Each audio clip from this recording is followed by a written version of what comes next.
around and say we're underdogs, I'll accept that. We've all been underdogs. This is a community of underdogs. This is a state of underdogs. This is a country of underdogs. But we will win. And he did. Marco Rubio snagging his first win last night in the state of Minnesota. Is it enough? Is this a path forward, or is it too little, too late? Joining us this morning, Rubio supporter and Wisconsin Republican, Congressman Sean Duffy. Congressman, always a pleasure. Hey, thanks for having me on, Chris. Good to be with you. So what's your take on last night? One win. Some say, oh, that's a start. Others say, one too little, too late. Well, I think you have to look at the map and say the Deep South was never going to be Marco Rubio's strong point. So we did well, but I think you have to look at what happened in Virginia. A week ago, Marco Rubio was down by more than 20 points. He came within striking range of Donald Trump last night. So as we look to March 15th, the map improves for Marco. I think we are not just in the game. I think we're going to win the game as we look at the map as it develops. So you don't think it's going to, the goal isn't to stop Donald Trump from getting the number he needs? You think you can actually get to the number yourself? Yeah, the goal is to win. And you have to recognize what happened in your guys' debate a week ago. Marco Rubio pivoted and started to throw Donald Trump back at Donald Trump. And I think a lot of people like that. They saw the leadership, they saw the strength, and they saw the policy in Marco.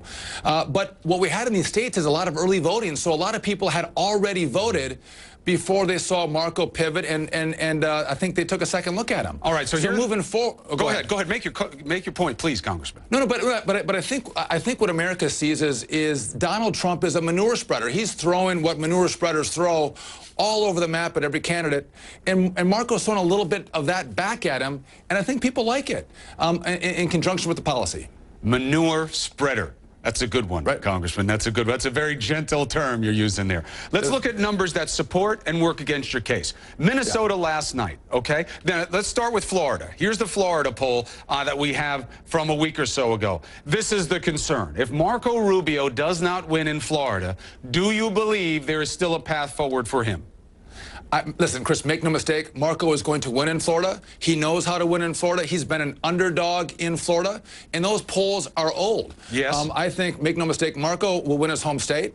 And we start going, listen, as we look at the delegate vote, we start going to winner-take-all states. So though Marco hasn't won a lot of states outside of Minnesota, he's still getting delegates for the convention. As we move into Marco's strength in those states, those are delegate-take-all states, which is going to only help him rack up the delegates he needs to win a convention. So, but I think what you go ahead. I think what you see happening, Chris, is people are starting to really take a new look at who is Donald Trump, who is Marco Rubio, could Ted Cruz unify the party?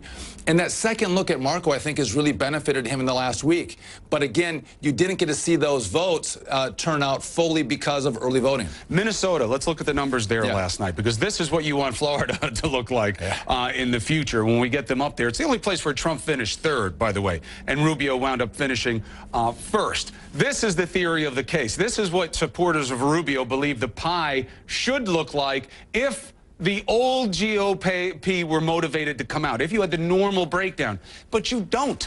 And when you look at the results from last night, Trump was winning in every category in regions where it usually doesn't even happen. Since 1960, Congressman, no Republican has won the states that Donald Trump won in this election so far. And they've all, who've come close, have been the nominee.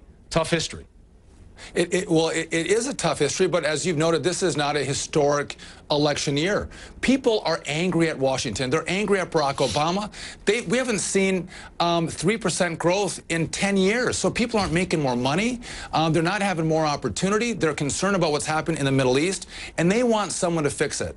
The problem that they're starting to see now with the front runner, which is Donald Trump, is this guy talks big and he seems strong, but when we ask him questions about how do I make America safe again, how do I grow our economy, how do I bring jobs back home, how do I fix health care, he doesn't have any ideas. He just makes a statement, but hasn't spent the time to think about the policies that are necessary to fix the country. And when you want to fix the country, you want someone who can actually win and beat Hillary Clinton. And Marco Rubio can do both. He can beat Hillary. He can fix the country with great policy. And I think it's not Donald Trump who Democrats are afraid to run against. They're afraid to run against Marco because I think he shatters the Democrat coalition. He's going to bring over Hispanics, single white women. Democrats don't want to run against Marco. And you know, again, as we move to these new states, I think he's in a great pole position to win. Well, we will see, and it's going to be decided relatively soon. He took one step last night. More are needed. Let's see if it happens. Congressman Duffy, always a pleasure to have you on New Day, sir. Hey, Chris, thanks for having me on. Have a good one. All right, Al.